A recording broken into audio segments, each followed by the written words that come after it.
مکہ شریف میں کعبہ کے ساتھ میرے نبی علیہ السلام کی جائے ولادت کی طرف کوئی بڑھے برکت کے حصول کے لیے تو اس کو دھکے دیے جاتے ہیں اور شرک شرک کی آوازیں سنائی جاتی ہیں.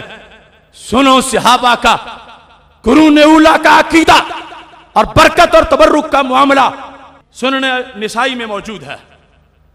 برکت اور تبرک کے لحاظ سے اس کو بھی ذہن میں رکھیے. حدیث نمبر 2995 ہے. حضرت محمد بن عمران انصاری اپنے باپ حضرت عمران سے روایت کرتے ہیں. کہتے ہیں آدال الیہ عبداللہ ابن عمر وانا نازل تحت سرحا. حج کا موقع تھا, منا کا میدان تھا.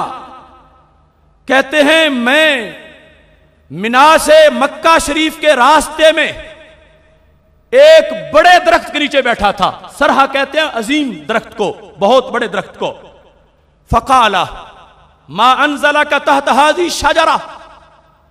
حضرت عبداللہ بن عمر رضی اللہ تعالیٰ عنہ نے مجھ سے پوچھا. کس سے؟ حضرت عمران انصاری سے. کہتے ہیں میں درخت کے نیچے بیٹھا تھا, حضرت عبداللہ بن عمر گزر رہے تھے. منا کا علاقہ جہاں آگے پھر مکہ شریف کی حرم کی حدود شروع ہوتی ہیں, وہاں درخت کے نیچے وہ بیٹھے ہوئے ہیں. تو حضرت عبداللہ بن عمر رضی اللہ تعالیٰ نے سبب پوچھا ما انزلک تحت هذه الشجرہ. اس درخت کے نیچے بیٹھنے کا باعث کیا ہے؟ کس چیز نے تمہیں یہاں بٹھایا؟ باعث کیا ہے؟ کیا نیت ہے کوئی یا ویسے بیٹھ گئے ہو تھک کے؟ کسی ارادے سے بیٹھے ہو یا ویسے بے مقصد بیٹھ گئے ہو؟ کوئی اس کا پس منظر تمہیں یاد ہے اس درخت کا یا ویسے ہی بیٹھ گئے ہو؟ تو کہتے ہیں جب انہوں نے مجھ سے سوال کیا تو جواب میں انہوں نے یہ کہا قلت انزلنی ظلھا. میں اور تو کوئی تاریخ اس کی نہیں جانتا, بس دھوپ تھی تو سائے کے لیے نیچے بیٹھ گیا ہوں. مجھے تو اس کا کوئی پتہ نہیں کہ یہاں بیٹھنا کیسا ہے یا کس نیت سے آنا چاہیے. بس میں تو گزر رہا تھا, دھوپ نے ستایا, میں نیچے بیٹھ گیا. مجھے نہیں پتا کہ اس کا فلسفہ کیا ہے. اب سنو, یہ سنن نسائی اس نے ہمیں یہ حدیث بتائی کہ جس سے واضح ہے ہر اچھائی.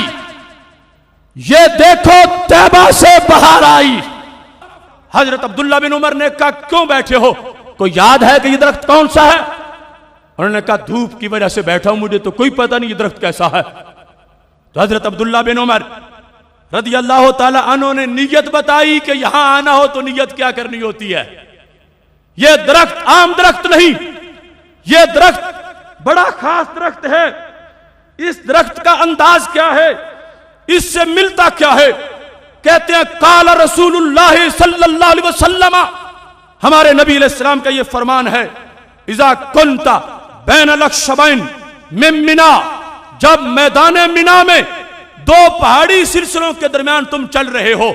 یہ سرکار تعارف کروا رہے ہیں اور جو لوگ وہاں گئے جانتے ہیں کہ ایک طرف ایک پہاڑ ہے, دوسری طرف دوسرا پہاڑ ہے, درمیان میں وہ وادی ہے. تو نبی علیہ السلام فرماتے ہیں جب منا سے مکہ کی طرف منہ ہو, دونوں پہاڑی سلسلوں کے بیچ میں تم کھڑے ہو, وَنَافَخَ بِيَدِهِ نَحْوَ الْمَشْرِقِ, تو نبی علیہ السلام نے انگلی سے مشرق کی طرف اشارہ کیا اور فرمایا فَإِنَّ هُنَاكَ وَادِيًا, صحابہ وہاں ایک وادی ہے يُقَالُ لَهُ سُرَّبَةٌ, جس کو سربہ کہا جاتا ہے اور ایک روایت میں سرر کہا جاتا ہے.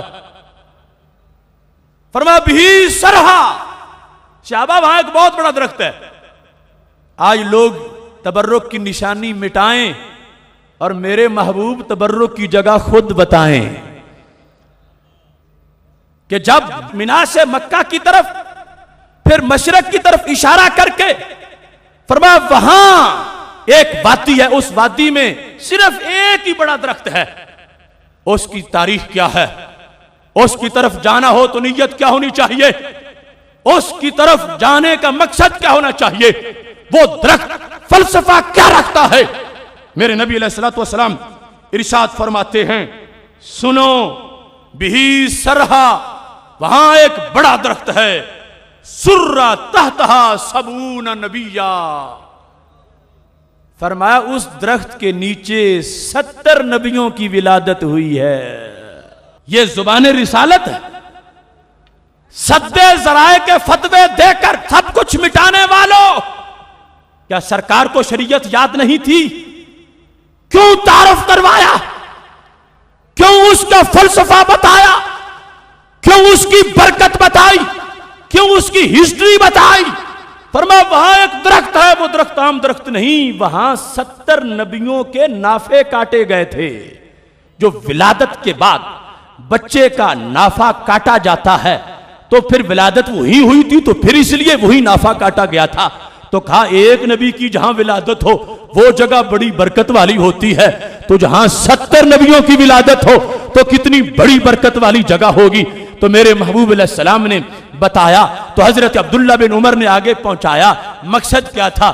یوں بے خبری میں مت بیٹھنا، اس درخت کے نیچے نبیوں کی ولادت ہوئی ہے، انبیاء علیہ السلام کی یہ جائے ولادت ہے، یہ مولد ہے ان کا۔ تو پتہ چلا اللہ کے پیغمبروں علیہ السلام کی ولادت کی جگہ کی برکت کو ماننا، اس کا تعارف کروانا، اس کی سچویشن کو جاننا، یہ نبی علیہ السلام کا فرمان ہے، یہ صحابہ کا عقیدہ ہے، یہ صحابہ کی سنت ہے۔ تو پتہ چلا کہ محبوب علیہ السلام کے صحابہ برکت کے حصول کے لیے برکت والی جگہوں پہ جایا کرتے تھے۔